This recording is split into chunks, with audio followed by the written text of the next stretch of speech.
रसोई में नेहा कद्दू छिल रही होती है और तभी वहां पर मधु ब्रोकली लेकर आती है। अरे ये क्या है नेहा, तुम कद्दू क्यों बना रही हो? बाजार में इतनी अच्छी और हेल्दी हेल्दी सब्जियां मिलती है, लेकिन एक तुम हो जो वो सारी सब्जियां छोड़कर बस कद्दू लेकर आई हो। भले ही मैं कद्दू बना रही हूँ, लेकिन आपका दिमाग भी किसी कद्दू से कम नहीं है। अरे आप भी थोड़ा खा लेना, कद्दू से दिमाग भी बढ़ जाएगा आपका, और वो सेहत के लिए बहुत हेल्दी भी तो होता है। ऊपर से हमारे बजट में भी आता है। और रही बात इस ब्रोकली की, तो ये सब्जी कितनी महंगी होती है, ऊपर से सेहत के लिए भी कुछ खास अच्छी नहीं होती। अरे ऐसी सब्जी तो कोई मरीज भी ना खाए। हाँ हाँ, अरे तुम तो यही बोलोगी। वैसे सच सच बताना, तुमने अपनी लाइफ में ये ब्रोकली पहली बार देखी है ना? मैंने तो इससे पहले भी कई बार ब्रोकली देखी है, लेकिन मुझे इस ब्रोकली में कोई दिलचस्पी नहीं है। जब खाओगी तब दिलचस्पी होगी ना। आखिर बंदर क्या जाने अदरक का स्वाद। आप मुझे बंदर बोल रही हो? अरे खुद को जरा आईने में देखो, आप ही की शक्ल एकदम बंदरिया जैसी है। अरे मैं तो खुद को 1000 बार देखती हूँ, फिर भी तुमसे लाख गुना अच्छी ही लगती हूँ मैं। और रही बात मेरी पसंद की, तो वो भी तुम्हारी पसंद से 1000 गुना ज्यादा ही अच्छी है। दोनों आपस में काफी बहस करने लगती है, और तभी वहां पर उनकी सास उर्मिला आ जाती है। यहाँ पर ये सब क्या हो रहा है? अब आप ही देखिए स्नेहा को माँ जी, बाजार में जाकर इतना सस्ता सा कद्दू लेकर आई है। अरे कद्दू भी कोई खाने वाली चीज है क्या? और ऊपर से ये है कि मेरे साथ बहस कर रही है। अरे नहीं माँ जी, बहस करने वाले काम तो जेठानी जी ने किए हैं, क्योंकि वो ब्रोकली लेकर आई है।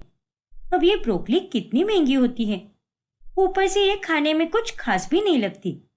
देखना आप, आज तो मैं कद्दू बनाने वाली हूँ, तो उसे खाकर आप उंगलियां ही चाटती रह जाओगी। उंगलियों का तो पता नहीं, लेकिन माँ जी के मुंह का स्वाद जरूर खराब हो जाएगा। तुम दोनों अब बस भी करो। अरे मेरे पीठ पीछे तो तुम दोनों लड़ाई झगड़ा कर ही रही थी, और अब जब मैं तुम दोनों के सामने खड़ी हूँ, तो तुम दोनों वापस झगड़ने लगी हो।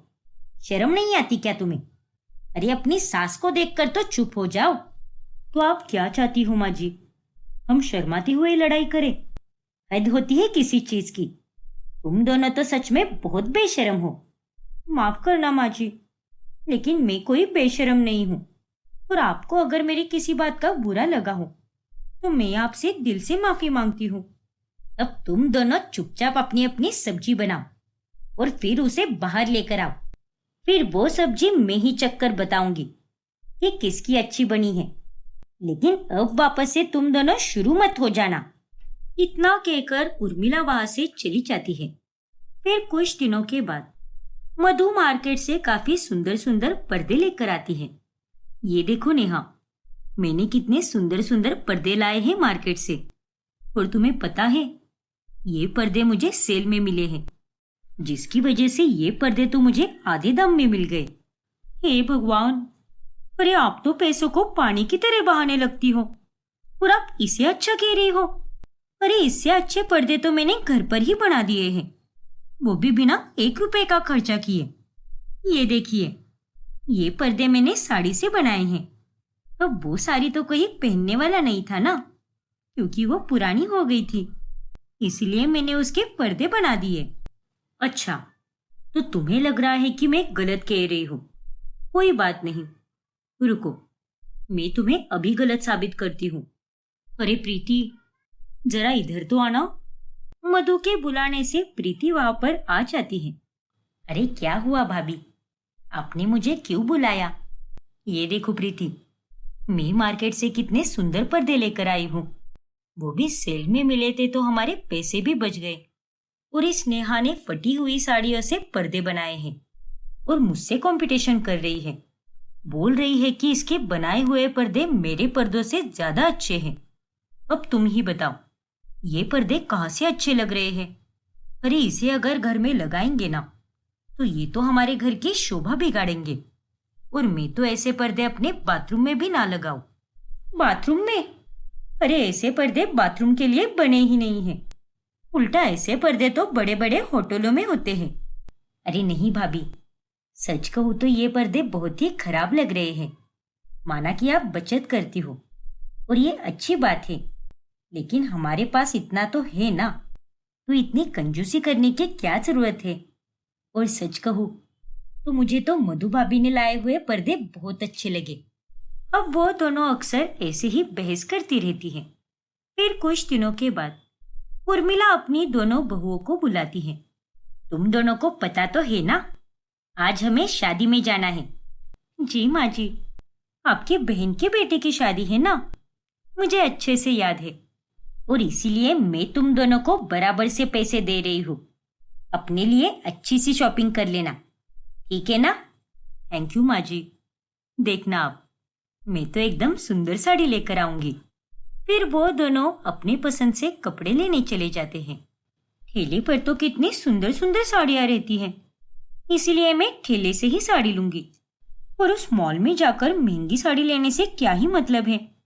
उससे अच्छा मैं ठेले की सस्ती साड़ी ही ले लूं और साथ में बचे हुए पैसों से मैं घर के लिए सामान भी ले लूंगी और उसी बहाने माँ जी मुझ पर खुश भी हो जाएंगी। फिर दोनों बहू अपनी अपनी शॉपिंग करके वापस घर लौटती हैं और नेहा के हाथ में इतना सारा सामान देखकर उर्मिला एकदम चकित रह जाती है। अरे नेहा बहू, तेरे हाथ में इतना सारा सामान? अरे घर की जरूरत के सामान तो क्यों लेकर आई है? अरे वो पैसे तो मैंने तुम दोनों को दिए थे अपनी अपनी जरूरत का सामान खरीदने के लिए। अरे वो सब छोड़िए माँ जी, और आप मेरी साड़ी देखिए, कितनी सुंदर है ना? हाँ बहू, वाकई में तेरी साड़ी तो बहुत ही सुंदर है। अरे माँ जी, मेरी भी साड़ी देख लीजिए, ये साड़ी मैंने ठेले से ली है। सुंदर की सुंदर और पैसे भी कम लगे।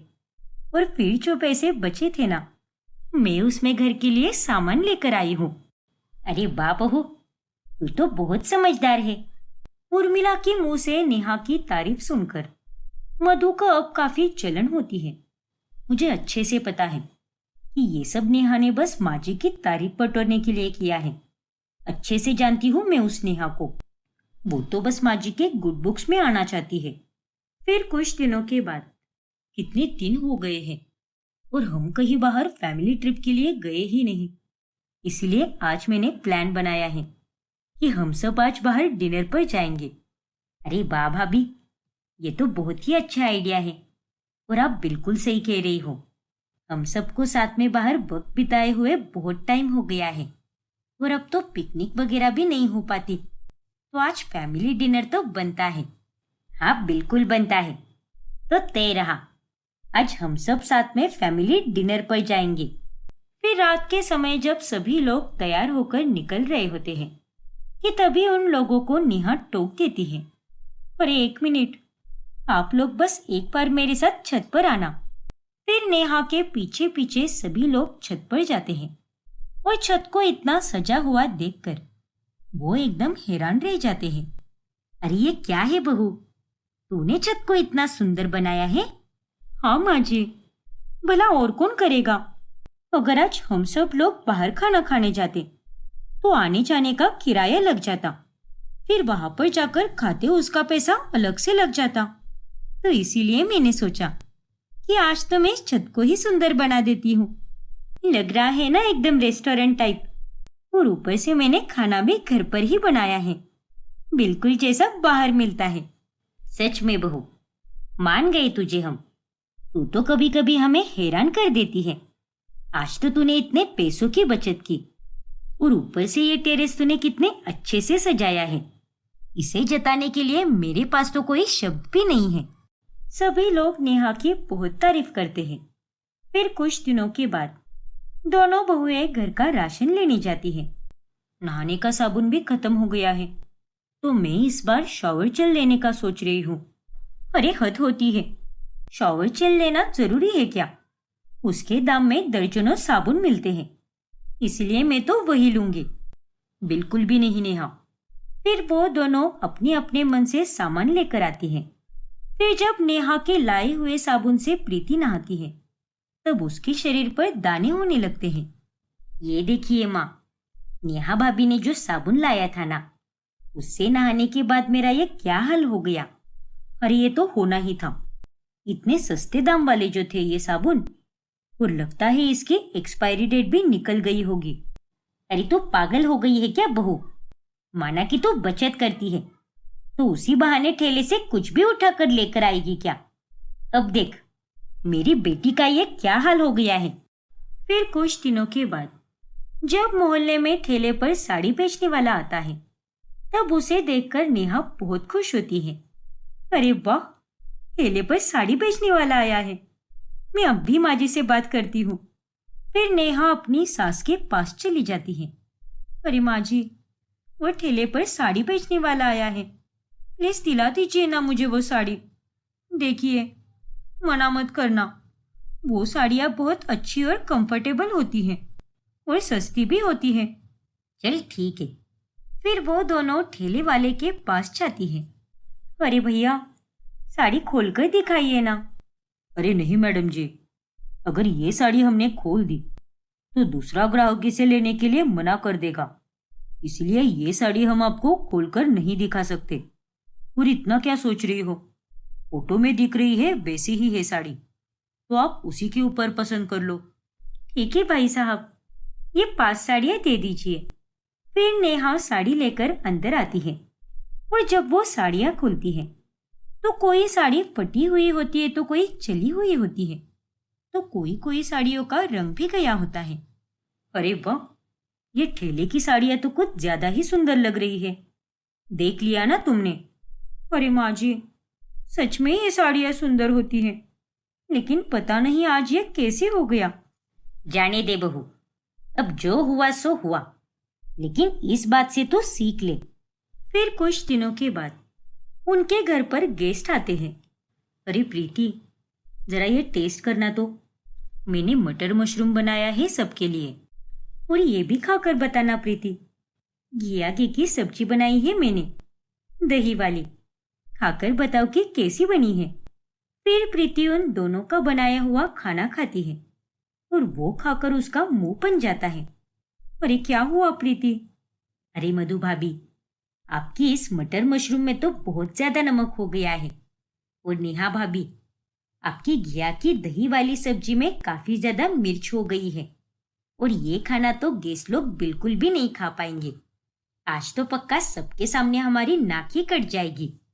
अब क्या होगा, हमने खाना इतनी मेहनत से बनाया था। आप चिंता मत कीजिए दीदी, मुझे सब्जी में नमक कम करना आता है। रुकिए, मैं अभी इसमें थोड़ा दही डालूंगी तो नमक कम हो जाएगा।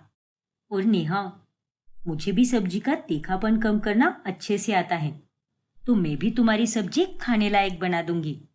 फिर दोनों एक दूसरे का साथ देती हैं और एक दूसरे की कमियों को पूरा कर देती हैं। जिसके बाद सब मेहमान खाना खाते हैं और उनके खाने की बहुत तारीफ करते हैं। अरे आज तो तुम दोनों ने कमाल ही कर दी, एक दूसरे का साथ देकर कितना अच्छा खाना बनाया, और उसे खाकर मेहमान भी कुछ बोल नहीं पाए। भगवान की कृपा से आगे भी तुम दोनों एक दूसरे को ऐसे ही साथ देती रहो, फिर हर परेशानियां ऐसे ही दूर हो जाएगी। फिर कुछ दिनों के बाद उर्मिला की दोनों बहुएं अपने हाथों में शॉपिंग बैग लेकर एक साथ घर आती है। अरे तुम दोनों एक साथ शॉपिंग करने गई थी क्या? लेकिन तुम दोनों ने तो मुझे कुछ और ही बोला था। हाँ माँ जी, मैं तो अपनी फ्रेंड से मिलने गई थी, तो मैं वहीं से मॉल चली गई और वहां से कुछ साड़ियाँ लेकर आई हूँ। और आपने तो मुझे दवाइयाँ लाने के लिए भेजा था ना, तो मुझे भी वहां पर एक ठेले वाला मिल गया, तो मैं भी उससे सस्ती सस्ती साड़ियाँ लेकर आई हूँ। फिर नेहा जैसे ही अपनी साड़ियाँ खोलती है तो वो देखकर हैरान रह जाती है, क्योंकि सभी साड़ियों का रंग उतरा हुआ होता है। और वही दूसरी तरफ मधु की सारी साड़ियाँ बहुत महंगी होती है। अरे ये क्या है, तूने लाई हुई सारी साड़ियों का रंग उतरा हुआ है। और मधु तूने ये कितनी महंगी साड़ी उठाकर लाई है। महंगी हुई तो क्या हुआ माँ जी, कम से कम मेरी साड़ियाँ पहनने लायक तो है ना। ऐसी कोई बात नहीं है, मेरी साड़ियाँ भी तुम्हारी साड़ियों से बहुत ज्यादा अच्छी होती है। लेकिन पता नहीं अब की बार ऐसा क्यों हो गया, शायद मुझसे ही कोई गलती हुई होगी। अरे बस कर बहू, मैंने तुझे कितनी बार समझाया है कि सस्ती चीजों के पीछे मत भागा कर। अरे पिछली बार भी हमने ठेले से वो 5 साड़ियां ली थी ना, लेकिन उनमें से एक भी साड़ी अच्छी नहीं निकली। माना कि सस्ती चीजों से बचत होती है, लेकिन हर सस्ती चीज अच्छी नहीं होती। अब यही देख ले, ठेले से साड़ी खरीदने के कारण तू उसे खोल कर भी नहीं देख पाई, और ऊपर से पैसे बर्बाद हो गए वो अलग बात। और मधु, तू बिना पैसे देके कुछ भी उठा लेती है। माना कि तेरी सारी साड़ियां सुंदर होती हैं, लेकिन कभी कभार पैसों की भी बचत कर लेनी चाहिए। जरूरी नहीं कि हर महंगी चीज अच्छी ही हो। जरा अपनी देवरानी से सीख ले कि वो कितना मोल भाव करती है। और तुम दोनों अब से मेरी बात कान खोलकर सुन लो। आज के बाद तुम दोनों अपनी अपनी मनमानी नहीं करोगी। अगर सस्ती या महंगी ये सब करती रही तो मैं तुम दोनों को घर से बाहर निकाल दूंगी। उर्मिला अपनी दोनों बहुओं को बहुत समझाती है, जिसके बाद उन दोनों को ये बात समझ भी आती है। और फिर उस दिन के बाद से नेहा खास करके ठेले से साड़ियां लेना बंद कर देती है, और वही दूसरी तरफ मधु साड़ियां लेने से पहले मोलभाव करती है। नीलम की बेटी प्रिया को देखने के लिए लड़के की माँ शोभा, लड़के का पिता संजय और लड़का मयांक आया होता है। तभी नीलम कहती है, मेरी बेटी तो बहुत ही समझदार और गुणी है।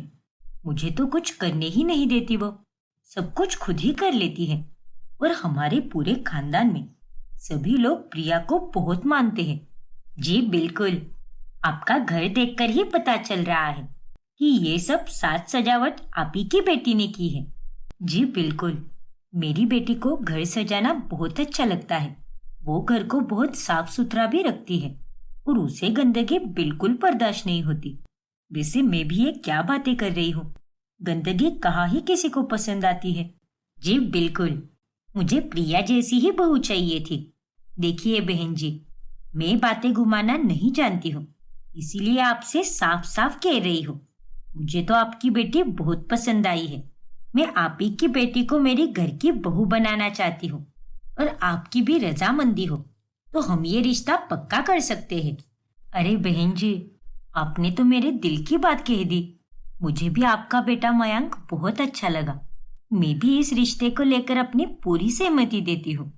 इस तरह से मयांक और प्रिया का रिश्ता तय हो जाता है और शुभ मुहूर्त देखकर दोनों की शादी हो जाती है। अब शादी के बाद प्रिया अपने ससुराल आ जाती है। ससुराल का घर बाहर से तो बहुत बड़ा होता है, लेकिन प्रिया जब अंदर जाती है तब वो देखती है कि वो घर बहुत ही पुराना है। तो बता बहू, कैसा लगा हमारा घर? तुझे पता है ये घर हमारा पुश्तैनी है। अरे मैं भी ये क्या बातें लेकर बैठ गई। तू थक गई होगी ना, जा बेटा, जाकर आराम कर ले। और मयांक, बहू को कमरे में लेकर जा। फिर प्रिया अपने कमरे में जाकर सो जाती है। फिर अगले दिन उसकी पहली रसोई की रस्म होती है, और वो जब रसोई में जाती है तब उसे वहां पर अलग ही बदबू आती है। ये रसोई में कैसी बदबू आ रही है? फिर प्रिया रसोई की दीवार को हाथ लगाती है तो वो हल्की हल्की से गीली होती है। हे भगवान, ये बदबू तो इन दीवारों से आ रही है। ये दीवार सीली हुई है। लगता है घर पर किसी का ध्यान ही नहीं गया है। मैं भी ये क्या बातें लेकर बैठ गई। आज मेरी पहली रसोई है, जल्दी से सबके लिए खाने के लिए बना देती हूँ। फिर प्रिया जब खाना बनाने के लिए बर्तन निकालती है तो वो बर्तन काफी ज्यादा बड़े होते हैं, और तभी वहां पर प्रिया की सास आती है। अरे माँ जी, ये बर्तन कुछ ज्यादा बड़े नहीं है क्या? अरे नहीं बहू, हमारे घर में तो इन्हीं बर्तनों में खाना बनता है, और आज तो तेरी पहली रसोई की रस्म है, तो तू भी खाना इसी में बना ले। घर में नई होने के कारण प्रिया ज्यादा कुछ बोल नहीं पाती। फिर खाना होने के बाद सभी लोग जब सोफे पर बैठते हैं तब प्रिया को वो सोफे काफी सख्त लगते हैं।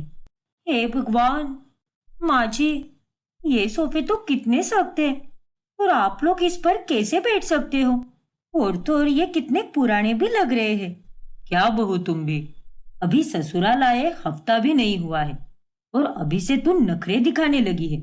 अरे हमारी घर की छोटी से छोटी चीज बहुत मजबूत है। हाँ हाँ, कुछ ज्यादा ही मजबूत लग रही है। प्रिया को अपना ससुराल को ज्यादा ही अजीब लगता है।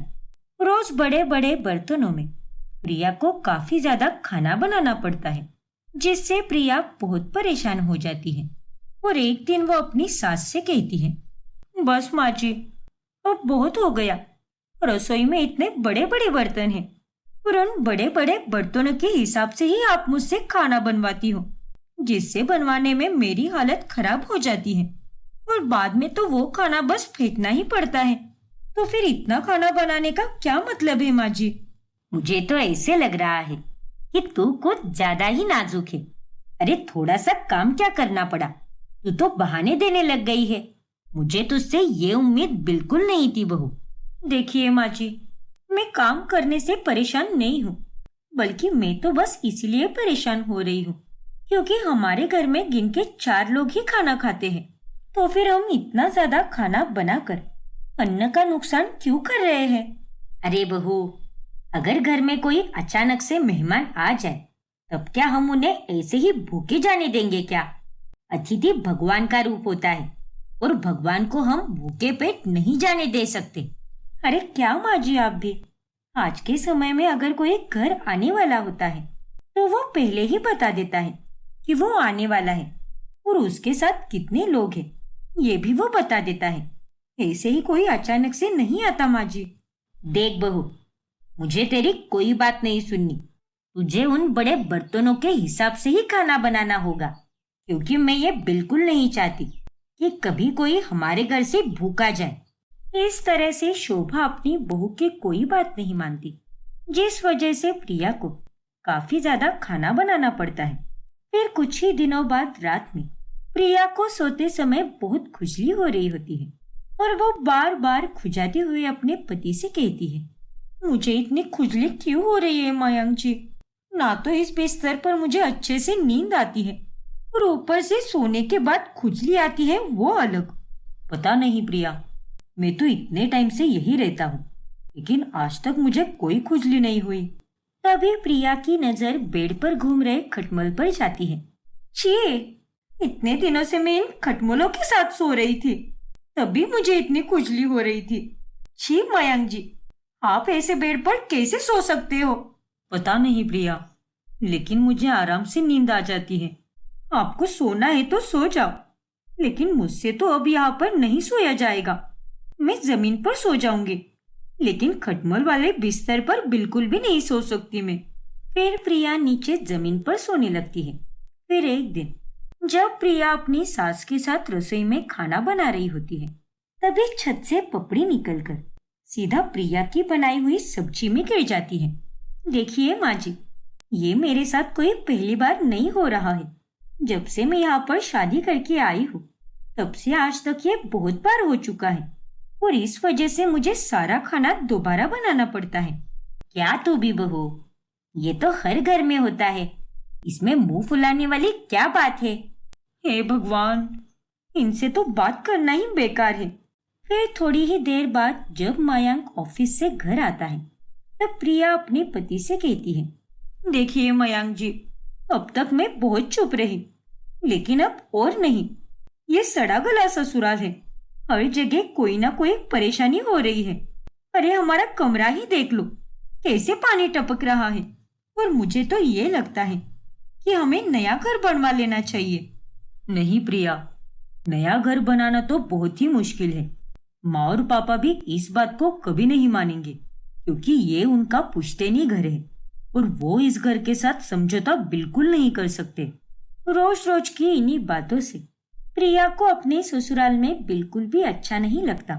फिर कुछ ही दिनों बाद प्रिया की माँ उसके घर आती है और तभी प्रिया सबके लिए चाय बनाती है, लेकिन उस चाय में पपड़ी भी गिर जाती है और वही पपड़ी वाली चाय प्रिया सबके लिए बाहर लेकर जाती है, जिसे देखकर नीलम कहती है, ये क्या है बेटा, ये तूने कैसी चाय बनाई है? देखो माँ, इसमें मेरी कोई गलती नहीं है, बल्कि ये मेरे ससुराल वालों की गलती है। देखिए माँ जी, पापा जी, अगर हम नया घर नहीं बनवा सकते तो आप घर की मरम्मत तो करवा लो ना। अरे जरा हालत तो देखिए घर की, कितनी बुरी हो गई है। हमारे घर की हालत बिल्कुल सही है बहू, और तू ऐसे रोज कोई ना कोई कमी निकाल कर अपने ससुराल की बुराई मत कर बेटा। क्या सही है पापा जी, मेरे कमरे में छत से पानी टपकता है, रसोई में पपड़ी गिरती रहती है और रसोई घर में मसाले रखने वाले खाने टूटे हुए हैं। अरे अब के टाइम में भी बाथरूम में हैंडपंप है, सोफे तो सोफे कम और पत्थर ज्यादा लगते हैं, बेड में खटमल लगे हुए हैं और आप इसे पुश्तैनी घर कह रहे हो। ये कोई पुश्तैनी घर नहीं है पापा जी। अरे आपने तो इसे कबाड़ खाना बना के रखा है। देख बहू, हम भी इसी घर में रहते हैं और हमें तो ऐसा बिल्कुल नहीं लगता। और इस घर में हमारे कितने पुश्ते रही है। अरे हमें अच्छे से पता है कि तू आज के समय की लड़की है, इसीलिए तुझे इस पुश्तैनी घर की कीमत नहीं पता। अब भी अगर हम ये घर बेचने जाए तो हमें इसकी अच्छी खासी कीमत मिलेगी। बड़ी आई मरम्मत कराने वाली। इस घर में कोई मरम्मत नहीं होगी, जैसा है वैसे ही काम चलाना होगा। जैसे हम रहते हैं वैसे ही तुझे भी रहना होगा। प्रिया अपने ससुराल वालों को घर की मरम्मत के लिए कई बार बोल चुकी थी, लेकिन कोई भी प्रिया की बात को सुनना ही नहीं चाहता था। फिर कुछ ही दिनों बाद प्रिया के ससुराल में पूजा होती है, इसीलिए वहां पर पंडित जी आए होते हैं। और वो पूजा करने के बाद जब घर जा रहे होते हैं तभी शोभा कहती है, ठीक है पंडित जी, आते रहिएगा। फिर पंडित जी अपने घर के लिए निकल जाते हैं, लेकिन उन्हें बस स्टैंड पहुंचने में देर हो जाती है और तब तक वहां से बस चली गई होती है, इसीलिए उन्हें वापस उनके घर आना पड़ता है। अरे पंडित जी, आप वापस आ गए? हाँ बहन जी, वो मैं अपने घर जा ही रहा था, लेकिन मेरी बस चली गई और अब अगली बस कल सुबह ही आएगी। तो इसमें इतना परेशान होने वाली क्या बात है? आप हमारे घर ही रुक जाइए और आराम कीजिए। पंडित जी अब सड़े गले ससुराल के स्टोर रूम में ही रहते हैं और उस स्टोर रूम में काफी पुराना सामान होता है, जहाँ पर पंडित जी 2 मिनट भी नहीं रुक पाते और तुरंत वहां से बाहर निकल जाते हैं। अरे क्या हुआ पंडित जी, कुछ चाहिए क्या आपको? अरे नहीं नहीं, मैं उस कमरे में नहीं रह सकता। लेकिन क्यों पंडित जी, आप ऐसे क्यों कह रहे हो? हमारे घर में रहने में आपको क्या परेशानी हो रही है? अरे आप तो इसे घर कहते हैं, लेकिन ये तो एक खंडर हो गया है। आप घर में चाहे जितनी मर्जी पूजा पाठ करवा ले, लेकिन यहाँ इस घर में शुद्ध वातावरण आ ही नहीं सकता। पुरानी चीजें अगर खराब होने लगती है तो उसे हमें कबाड़ में फेंक देना चाहिए, और वही कबाड़ अगर तुम लोग संभाल कर रखोगे तो वो जगह भी कबाड़ ही कहलाती है। और आपका घर भी कोई कबाड़ से कम नहीं लग रहा। सालों से मैं आपके घर में पूजा करवाते आ रहा हूँ, इसीलिए मैं अच्छे से जानता हूँ कि आपको इस घर से बहुत लगाव है, लेकिन अब आपको इसकी मरम्मत करवा लेनी चाहिए। लेकिन पंडित जी, ये हमारा पुश्तैनी घर है और इसीलिए हम इसे कभी बदलना नहीं चाहते। वक्त के साथ चलोगे तो कभी नहीं गिरोगे। अरे पूजा करने का कोई फायदा नहीं होने वाला, क्योंकि जिसके घर में स्वच्छता नहीं होती वहां लक्ष्मी माता कभी वास नहीं करती। देखा माँ जी, अब तो पंडित जी भी यही कह रहे हैं कि अब हमें अपना घर बनवा लेना चाहिए। अब तो मान जाइए। लेकिन इतना होने के बाद भी संजय और शोभा को अकल नहीं आती। फिर कुछ दिनों बाद दिन के समय प्रिया अपने कमरे में जमीन पर सो रही होती है कि तभी छत का कुछ हिस्सा बेड पर गिर जाता है और गिरने की आवाज सुनकर सभी लोग वहां पर आ जाते हैं। हे भगवान, ये छत तो गिर गई है, लेकिन तुम ठीक तो हो ना प्रिया? कुछ हुआ तो नहीं ना तुम्हें? हाँ माँ जी, मैं बिल्कुल ठीक हूँ और जिंदा भी हूँ। अरे मैंने आप सबसे कितनी बार कहा है कि मेरे कमरे की छत से पानी गिर रहा है और हमें उसकी मरम्मत करवा लेनी चाहिए, लेकिन आप में से किसी ने भी मेरी बात नहीं मानी।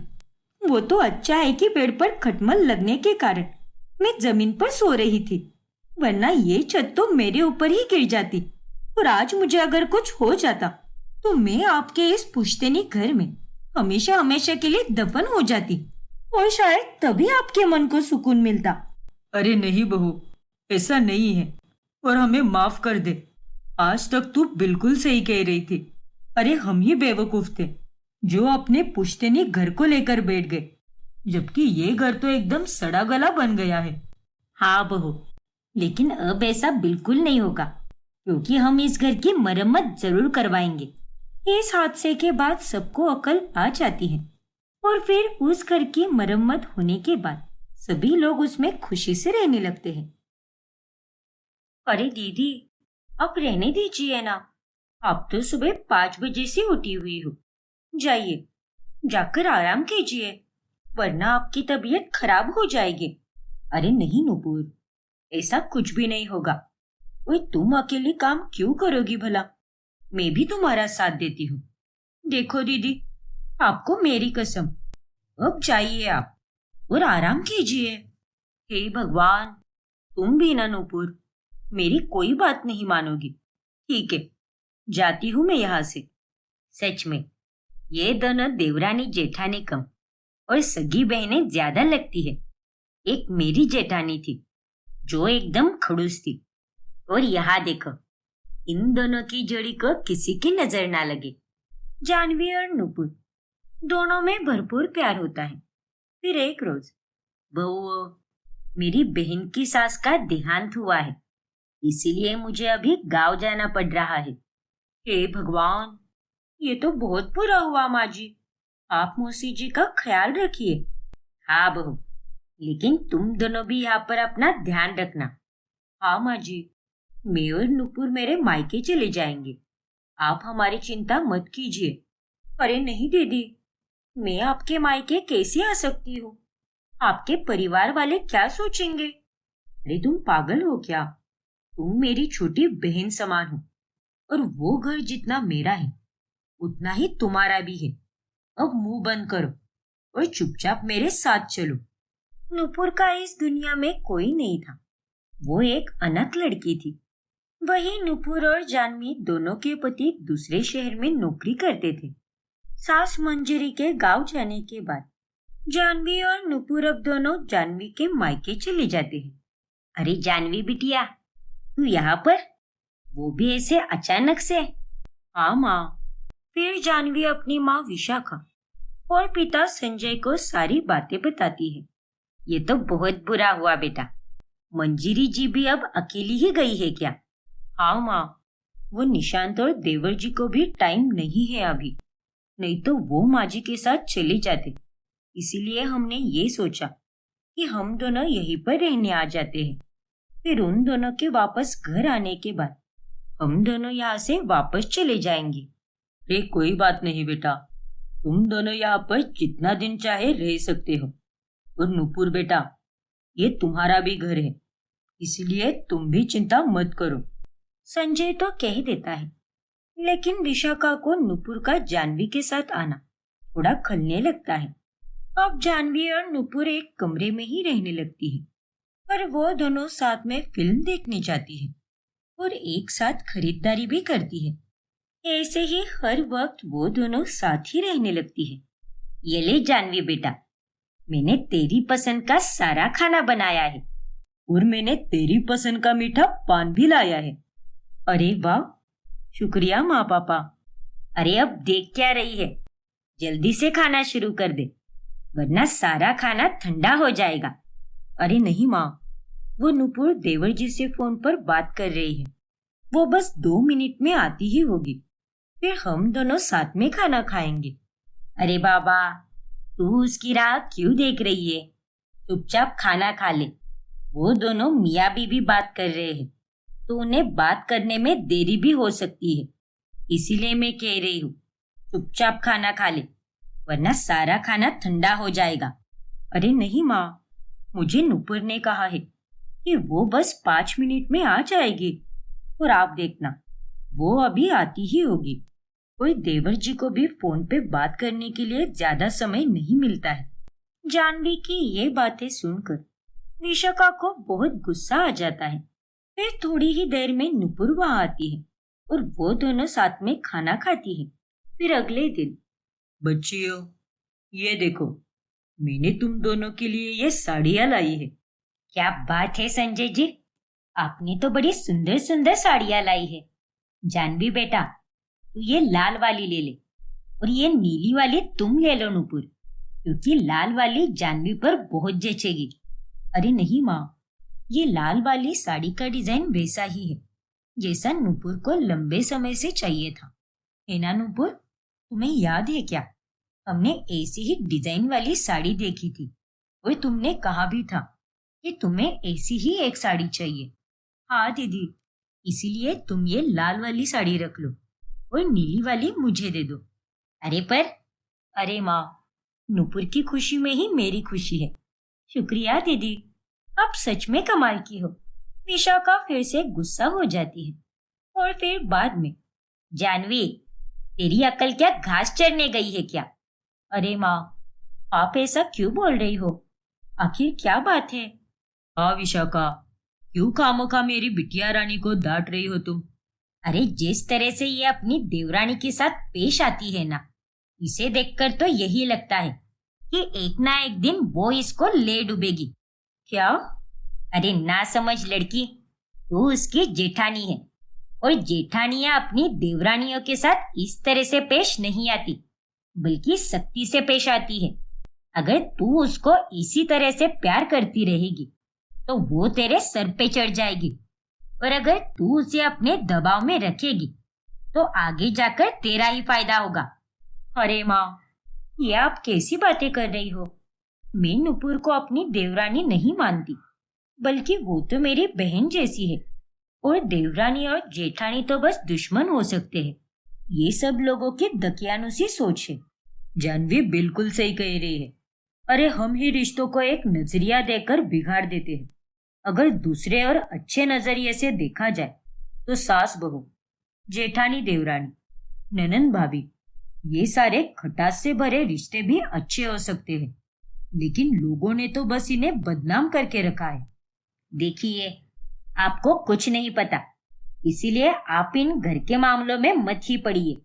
और जानवी बेटा, तुझे मैं कह रही हूँ कि तू उस नुपुर को अपनी दुश्मन बना ले और उसका लाड़ प्यार कम कर दे, वरना मैं सच कह रही हूँ, एक ना एक दिन वो तेरे लिए मुसीबत बन जाएगी। बस माँ, ऐसा कुछ नहीं है। मैं नुपुर को आज नहीं जानती, इसीलिए आप ये सब मुझे मत समझाइए। इतना कहकर जानवी अपने कमरे में चली जाती है। फिर अगले दिन जब जानवी और विशाखा दोनों बाहर घूमने जाने का प्लान बनाती है, तभी संजय जी, कैसी लग रही हूं मैं? लग रही हूं ना एकदम टिप टॉप? हाँ विशाखा, लग तो तुम रही हो, लेकिन ये इतना बन ठन कर कहाँ निकली सवारी? आज मैं मेरी बेटी के साथ मंदिर जा रही हूँ और फिर वहां से हम दोनों खूब घूमेंगे और ढेर सारी खरीदारी भी करेंगे। अरे वाह, चलो अच्छा है, घूम आओ दोनों माँ बेटी, और नुपुर को भी साथ ले जाओ। ना बाबा ना, मैं उस नुपुर को कहीं भी नहीं लेकर जाने वाली, क्योंकि हम दोनों माँ बेटी अकेले में वक्त बिताना चाहते हैं, और उस नुपुर को तो घर पर ही रहने दो। फिर जब विशाखा जानवी को बुलाने जाती है, तब वो देखती है कि नुपुर की तबीयत खराब हो चुकी है और जानवी उसकी देखभाल कर रही है। अरे जानवी, क्या हुआ नुपुर को? अरे माँ, नुपुर को अचानक से तेज बुखार आ गया है, इसीलिए आज मैं और आप, हम दोनों बाहर नहीं जा पाएंगे। अरे नहीं दीदी, ऐसा मत कीजिए, मैंने दवाई खा ली है ना अभी, अब दिन भर आराम करूंगी तो मेरी तबीयत फिर से ठीक हो जाएगी। आप प्लीज मेरे लिए यहाँ पर मत रुकिए और काकी जी के साथ जाकर घूम कर आइए। हाँ जानवी बेटा, और यहाँ पर नुपुर का ध्यान रखने के लिए मैं हूं ना। नहीं पापा, मैं नुपुर को इस हालात में अकेला नहीं छोड़ सकती। और माँ, मुझे माफ करना, लेकिन हम कल चले जाएंगे। ठीक है बेटा, जैसा तुझे सही लगे। फिर विशाखा गुस्से से लाल होकर वहां से चली जाती है। नुपुर नुपुर नुपुर, अरे ऐसे बर्ताव कर रही है जैसे कि ये नुपुर उसकी माँ है। इतना लगाव तो दो प्रेमियों के बीच में भी नहीं होता, जितना कि मेरी पागल बेटी अपनी उस नालायक देवरानी के लिए कर रही है। नहीं नहीं, मैं हाथ पे हाथ धरे नहीं बैठ सकती। मुझे अपनी बेटी के सर से यह नुपुर का भूत निकालना ही होगा, नहीं तो वो नुपुर मेरी बेटी के अच्छेपन का फायदा उठाकर उसके सर पर चढ़ जाएगी। फिर अगले दिन, दीदी, अभी मेरी तबीयत एकदम ठीक हो चुकी है।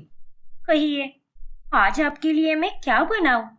आप बोल रही थी ना मुझे कि आपको मेरे हाथ का बना कुछ खाना है। हाँ नुपुर, मैं तुम्हारे हाथ का सूजी का हलवा खाना चाहती हूँ। बनाओगी मेरे लिए? अरे क्यों नहीं दीदी, जरूर बनाऊंगी मैं। फिर नुपुर जानवी के लिए सूजी का हलवा बनाती है, लेकिन मौका देखते ही विशाखा वहां पर आती है और वो कढ़ाई में से सूजी का हलवा निकालकर उसमें लौकी का हलवा डाल देती है। जानवी को लौकी से सख्त नफरत है। अब देखना क्या होता है। फिर जब नुपुर जानवी को परोसती है तो लौकी का हलवा देखकर जानवी बहुत उदास हो जाती है। क्या यार नुपुर, मेरा सूजी का हलवा खाने का कितना मन था, तो फिर तुमने ये लौकी का हलवा क्यों बनाया? और तुम्हें अच्छी तरह से पता है ना कि मुझे लौकी बिल्कुल नहीं पसंद। हे भगवान, ये कैसे हो गया दीदी? मैंने तो सूजी का ही हलवा बनाया था, लेकिन इस कढ़ाई में लौकी का हलवा कैसे आ गया?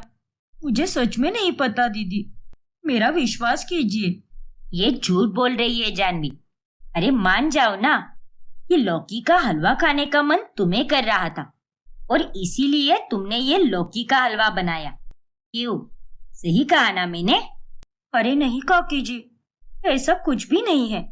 अरे ऐसा ही है। जानवी तुम्हारी छोटी से छोटी बात का कितना ध्यान रखती है, तो फिर तुम ये कैसे बोल सकती हो कि उसे लौकी बिल्कुल पसंद नहीं है? फिर जानवी वहां से उठकर चली जाती है और ये देखकर विशाखा को बहुत खुशी मिलती है। फिर अगले दिन, काकी जी, दीदी कहाँ पर है? घर में तो वो मुझे कहीं भी नहीं मिल रही। अरे हाँ बेटा, वो दरअसल बाहर गई है और उसने कहा है कि तू सीधे मॉल में मिले उससे। क्या, मॉल में मिलूं? ठीक है काकी जी, मैं अभी मॉल के लिए निकलती हूँ। फिर नुपुर अब मॉल में चली जाती है, जिसके बाद वहां घर में जानवी आती है। अरे माँ, नुपुर कहाँ पर है? अरे बेटा, वो तो मॉल चली गई। क्या? हाँ बेटा, लेकिन वो मुझे बिना बताए कैसे जा सकती है मॉल? अब उसे अकेले ही जाना होगा, इसीलिए वो चली गई होगी। क्या करे बेटा, भलाई का जमाना ही नहीं रहा। इसीलिए मैंने तुझे उस दिन बोला था कि अपनी देवरानी को इतना सर पर मत बिठा। अब विशाखा फिर से जानवी को भड़काने लगती है और जानवी और नुपुर के रिश्ते में दरार आनी शुरू हो जाती है। फिर अगली सुबह, देख बेटा, जानवी तुझसे ये कभी नहीं कह पाएगी, इसीलिए उसने मुझे ये बात कही है। लेकिन तू उसे ये बात मत बताना कि मैंने तुझे ये बात कही है। हाँ काकी जी, कही है ना। देख बेटा, जानवी को तेरे साथ एक कमरे में रहने में दिक्कत हो रही है, इसीलिए अब तू उसके कमरे से सामान अलग कमरे में ले जा और वहीं पे रह। उसके साथ मत रह बेटा, वो तेरे साथ एक कमरा नहीं बांटना चाहती। अब वो तो तुझे ये सब नहीं कह सकती ना, इसीलिए उसके बदले मैं ही तुझे कह रही हूँ। क्या, दीदी के मन में ऐसी सोच है? ये तो मुझे पता ही नहीं था। ठीक है काकी जी, मैं अभी अपना सारा सामान दूसरे कमरे में रख देती हूँ। फिर जब जानवी वहां पर अपने कमरे में आती है, तब वो नुपुर का सामान गायब देखती है और तभी उसे विशाखा से पता चलता है कि उसने अपना कमरा बदल दिया है। फिर वो उसके पास चली जाती है। नुपुर, ये सब तुमने क्या नौटंकी लगा रखी है? और तुम्हें आखिर हो क्या गया है? अपने अपने में ही रहने लगी हो तुम तो, मेरी बात भी नहीं मानती। और आज तो तुमने हद ही कर दी। तुमने कमरा बदल दिया नुपुर। मैं कोई नौटंकी नहीं कर रही दीदी। अरे वो तो आपने लगा रखी है। आपने ही अपनी माँ से कहा था ना कि आपको मेरे साथ एक कमरे में रहने से दिक्कत हो रही है, इसीलिए मैं इस कमरे में आ गई। अब तो आपके मन को शांति मिल गई ना? क्या? अरे ये तुम क्या बोल रही हो नुपुर? ये सब झूठ है। मैंने माँ को ऐसा कुछ भी नहीं कहा है। तो फिर ये सब तुम्हें किसने कहा है? माँ ने? हाँ दीदी, काकी जी ने ही कहा है मुझे ये सब। फिर जानवी विशाखा से पूछताछ करती है। अरे नहीं नहीं, मैंने उसे ऐसा कुछ भी नहीं कहा है। ये लड़की झूठ बोल रही है। तभी वहां पर संजय आता है।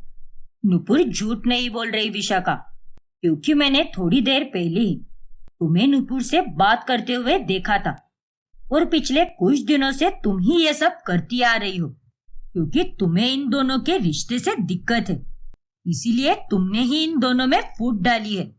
अरे नहीं नहीं, ये आप कैसी बातें कर रहे हैं? मैंने इनमें कोई फूट वूट नहीं डाली है। ठीक है माँ, अगर ऐसा ही है तो खाइए मेरे सर की कसम और बताइए कि सच में आपने कुछ भी नहीं किया है। लेकिन बेटा, देखा माँ, आपके चेहरे से साफ साफ पता चल रहा है कि ये सब आपने ही किया है। क्यों माँ, आखिर आपने ऐसा क्यों किया? अरे एक बार, बस एक बार आप मेरी नजरिए से देख लेती तो सब कुछ ठीक हो जाता।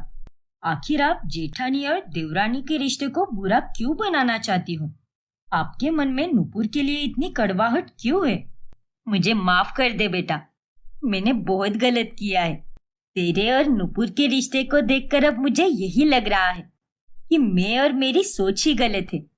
और नुपुर बेटा, तू भी मुझे माफ कर दे। देवरानी जेठानी ही नहीं, बल्कि इस दुनिया में हर रिश्ते में प्यार होना चाहिए। तू सही कहती है बेटा, हम ही रिश्ते को बिगाड़ देते हैं। लेकिन एक बार उस रिश्ते को गलत नजरिए की जगह सही नजरिए से देखा जाए तो सास बहू और देवरानी जेठानी जैसे कड़वाहट से भरा रिश्ता भी मिठास से भरा जा सकता है। विशाखा की बातें सुनकर वो तीनों उसे माफ कर देते हैं, जिसके बाद विशाखा उन दोनों को एक बराबर ही प्यार करती है और वो दोनों अपनी सास के आने तक वहीं पर खुशी खुशी से रहने लगती है।